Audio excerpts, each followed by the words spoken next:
गाँव की लाइफ जितना देखने में अच्छी लगती है, उतना ही यहाँ के लोग सिंपल और एक सादगी भरा जीवन जीना पसंद करते हैं। यहाँ आज भी लोगों की ज़िंदगी खेतों से जुड़ी हुई है। दुनिया चाहे कितना ही मॉडर्न क्यों ना हो जाए, लेकिन गाँव के लोग कभी भी खेती करना नहीं छोड़ते। उनके लिए सिर्फ एक काम नहीं है, उनकी तो पहचान है खेती करना। अब मेरे पापा को ही देख लो, उनके पास खुद के लिए कभी टाइम नहीं होता, लेकिन उनको खेतों से इतना ज़्यादा प्यार है। जब भी थोड़ा सा टाइम मिलता है, वो खेतों में निकल जाते हैं। और जितना मैं अपने पापा को समझती हूँ, मेरे पापा को बंजर खेत देखना बिल्कुल भी पसंद नहीं है। तो वो सीज़न के हिसाब से खेतों में कुछ ना कुछ बोते रहते हैं और हमारे घर पे सब्जी होती रहती है खाने के लिए। तो आज अपने खेतों पे हम लोग लगा रहे हैं आलू, और ये जानते हुए भी कि बंदर खेतों में आलू नहीं छोड़ेंगे, पापा ने 15 किलो आलू लगाने का सोचा। उन्हें ना तो फसल बर्बाद होने की चिंता है, ना ही कोई नुकसान होने की। उनका तो बस ये मानना है कि हमारे खेत बंजर नहीं रहने चाहिए।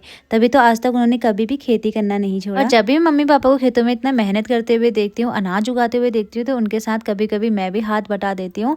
और इस काम में मुझे कभी भी शर्म नहीं आई, और ये बताते हुए तो कभी नहीं कि मैं एक गाँव से बिलोंग करती हूँ, जहाँ पे मैं गाँव पे रह के सब कुछ सीख चुकी हूँ। और मुझे बड़ा अच्छा लगता है अपने मम्मी पापा के साथ हाथ बटाना। हमारे बुजुर्ग लोगों का कहना था, जो खेतों में काम करना सीख गया, वो दुनिया के किसी भी कोने में जाकर खा सकता है। तो मैं तो अपने आप को बहुत ज़्यादा लकी समझती हूँ कि मैं गाँव में रह के ये सारी चीज़ें सीख गई हूँ, पापा मम्मी के साथ रहती हूँ गाँव के बीच में। और सच बताऊँ, ये किसी सुकून से कम नहीं है। और देखा जाए, पहाड़ों से धीरे धीरे करके गाँव की जिंदगी खत्म होती जा रही है, क्योंकि गाँव के लोग बस रहे हैं शहरों की तरफ।